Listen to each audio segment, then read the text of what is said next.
What is up, crypto community? Welcome back to another video. Thank you for joining me. Really quick, guys, and this is just a PSA for all crypto videos you watch. You'll see in my comment section right here, everyone's shilling this token called Sphenity. Never heard of it.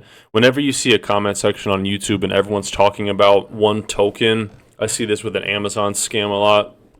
These are all scam comments. Just be very careful. I do appreciate when you guys comment on my videos, but beware of these scammers in the comment section. So everyone is very bullish right now in the crypto markets, and this guy Fred Krueger puts out this case for an all-time high in the next 30 to 60 days. He says, let's step back and ask ourselves how the next 30 to 60 days could play out. A lot of people are fearing a dip, myself included, but I want to lay out the bull scenario. Grayscale Bitcoin selling pressure on Bitcoin price is largely over.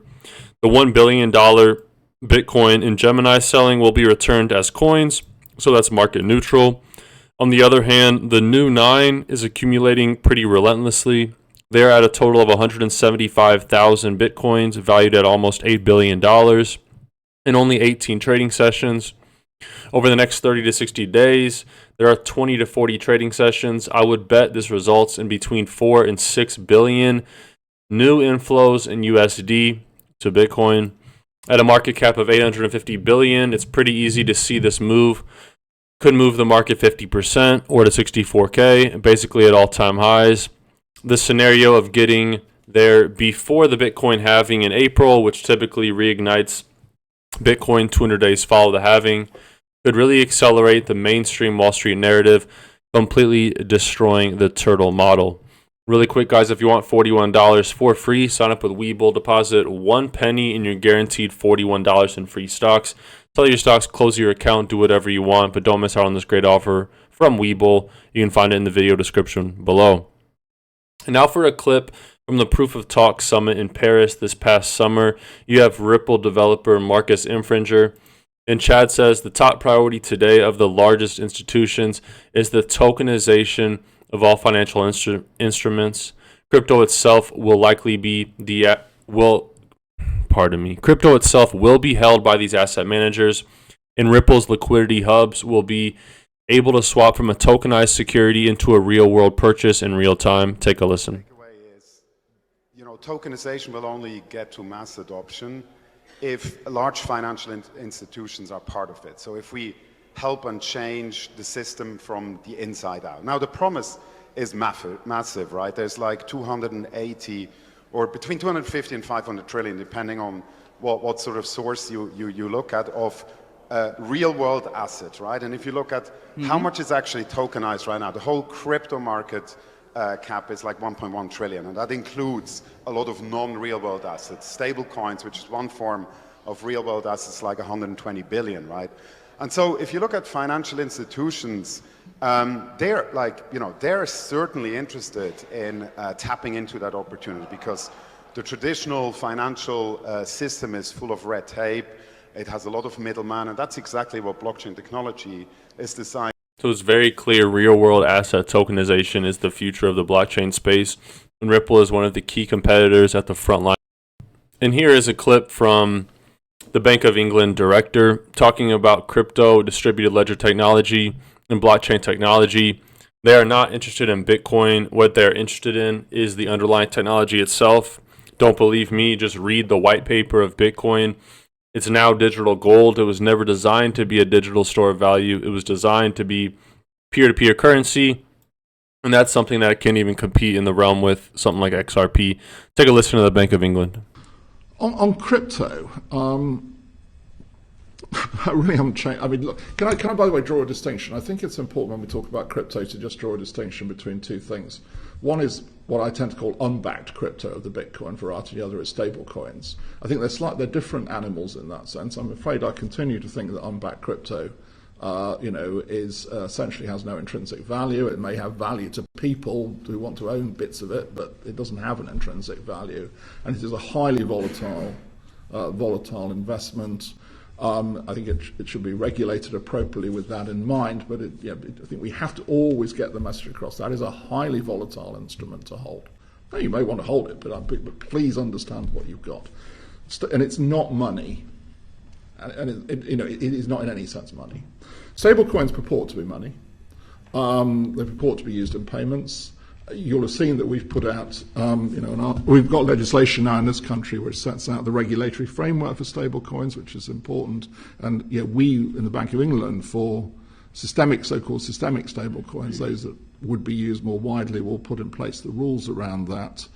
Now, because they purport to be money and because that is their intended use, they will have to be held to a higher standard. With unbacked crypto, it's not money. Nobody should, I think, be under any illusions. With stablecoins purporting to be money, they will have to maintain the standards of money.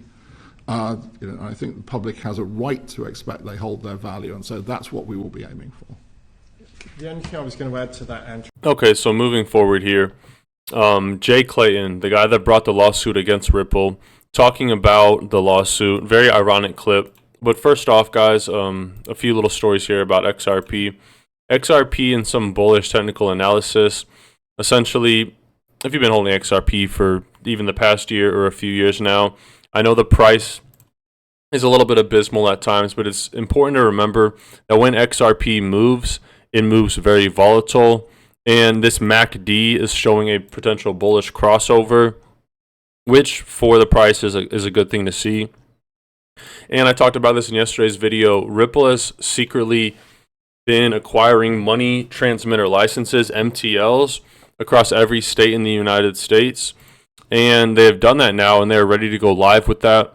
They say with 90% of the business conducted outside of the U.S., Ripple seeks to leverage its global standing by enhancing services in the U.S. market. The product updates are anticipated to capitalize on Ripple's proficiency in blockchain tech and payments, offering streamlined cross-border transactions within the U.S. To inaugurate this development, Ripple will host a meet and greet at its San Francisco headquarters. But we can't understate this, guys. There's not a lot of blockchain companies that can operate in the U.S., let alone acquire money transmitter licenses. So I think this positions us for a good 2024, 2025 in the Ripple community. Now take a listen to Jay Clayton talking about the Ripple lawsuit. Of course, your last filing, last case before you left was against Ripple. Any thoughts you have on how the court judgments came out of Ripple? Obviously, there was kind of a mitigated with some wins for the SEC and some others for XRP and Ripple. What's your view on it, looking back at it right now, 2-3 years after you left office? Well, look, the way the court is now, and this is a case that has not been finally resolved. There are appeals and the like. But if you look at the distinction I made at the beginning of our discussion between securities transactions that are for the purpose of capital raising, where I said we have very rigorous regulations, and then securities regulation for secondary trading. You look at what the court did, it said, hey, that capital raising transaction was a securities transaction.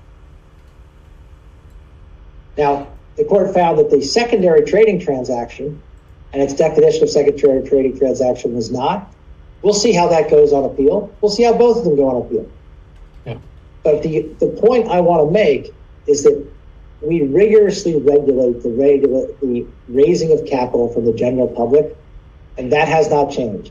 Okay, so I'll talk a bit about the funding model. So we will have a fundraiser for 2 months starting February 1st. It will be available at funds.ethereum.org. So the idea is that part of the initial issuance will be 1,000 Ether for 1 Bitcoin, or up to 2,000 Ether for 1 Bitcoin if you get in early to compensate for the increased risk. So the issuance model is that we will suppose that we hand out X Ether through the fundraiser, then there will be about 0.5x will be pre-mined, and then 0.4x after that will be mined per year forever. So it's this hybrid of the Mastercoin and Ripple model and the pure Bitcoin mining model, and even to a slight extent the inflationary model. The SEC is trying to capture the digital asset space. They went after Ripple and specifically XRP is because it was the biggest threat to the incumbent banking and financial system. The United States government is probably the biggest bully in the world. I read the complaint and it was terrible news. People are going to lose money, and people had their life savings in XRP.